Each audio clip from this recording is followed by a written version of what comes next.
Буквально несколько минут назад стали известны чрезвычайные новости о антикоррупционном комитете Никиты Михалкова и его работе. С недавнего времени команду Никиты Сергеевича Михалкова поддерживают не только сотни тысяч россиян и советские и российские артисты почтенного возраста, но также некоторые представители высших эшелонов власти.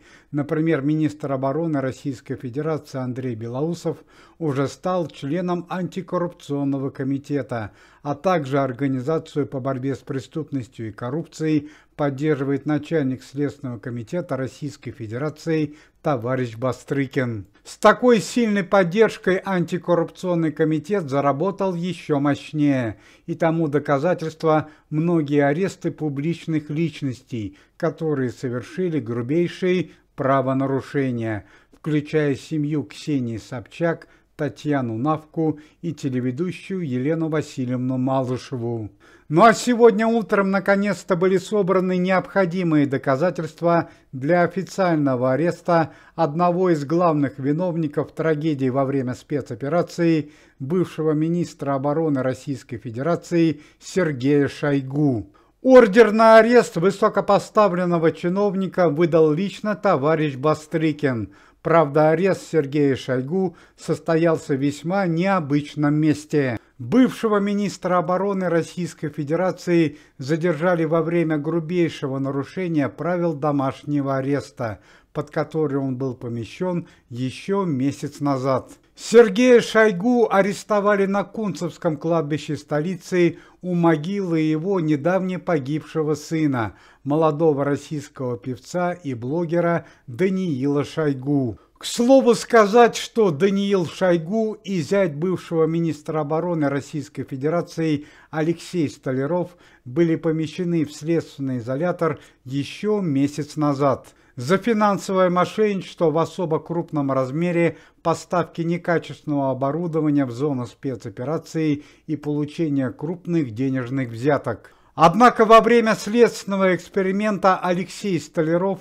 и сын Сергея Шойгу при помощи криминальных друзей совершили побег, в результате чего Алексей Столяров получил тяжелые ранения, а сын Сергея Шойгу погиб на месте от полученных ранений. Благодаря работе антикоррупционного и Следственного комитета Российской Федерации удалось добыть необходимые доказательства для официального ареста Сергея Шойгу. Отметим, что до недавнего времени бывший министр обороны Российской Федерации уже находился в камере временного задержания, однако его отпустили на свободу в связи с отсутствием доказательств. Однако на этот раз доказательство настолько серьезно, что Сергею Шойгу грозит солидный срок лишения свободы.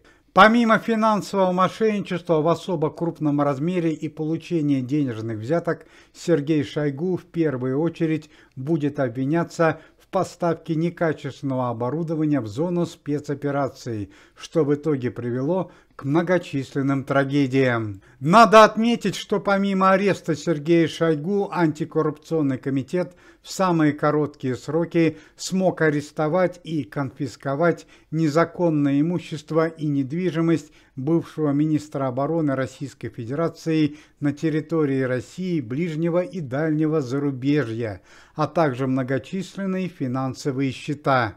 По данным пресс-службы антикоррупционного комитета, Сергей Шойгу оказался наиболее коррумпированным чиновником.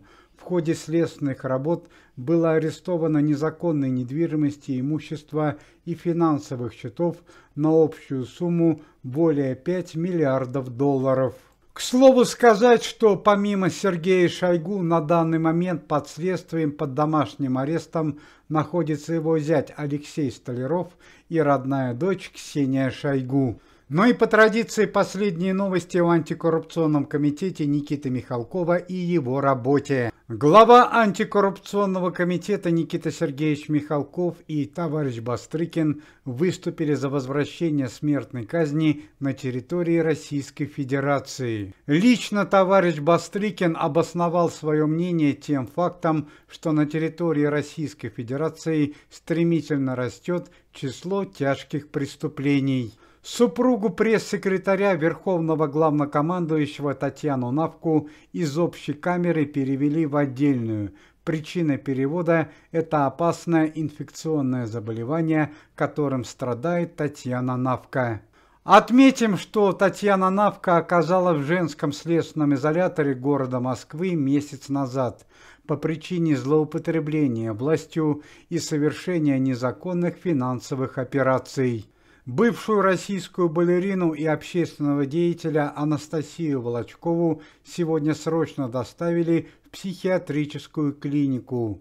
Одна из причин подобных действий – длительное злоупотребление Анастасии Волочковой спиртными напитками. Надо отметить, что это уже третья госпитализация Анастасии Волочковой за текущий год. Известная певица 90-х годов прошлого столетия Азиза Мухамедова вышла на свободу после нахождения в исправительной колонии общего режима.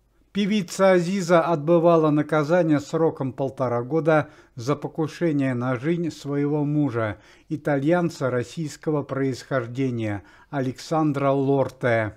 Напомним, что трагедия в семье певицы Азиза произошла 2 года назад в связи с изменой супруга. Члены антикоррупционного комитета, известный актер Константин Хабенский и телеведущий Николай Дроздов отправились в город Черняховск Калининградской области для открытия нового филиала антикоррупционного комитета и встречи с местными жителями. Антикоррупционный комитет продолжает борьбу за открытие филиала организации в городе Севастополе. Первоначально открытие филиала организации в данном городе было назначено на 15 июня текущего года, однако сотрудники антикоррупционного комитета встретили мощное сопротивление со стороны местных властей, поэтому открытие филиала организации пока отложилось. Двоюродная сестра известной певицы Жанны Фриске, Наталья Фриске, вчера попала в тяжелое ДТП в центре Санкт-Петербурга. Наталья Фриске была госпитализирована.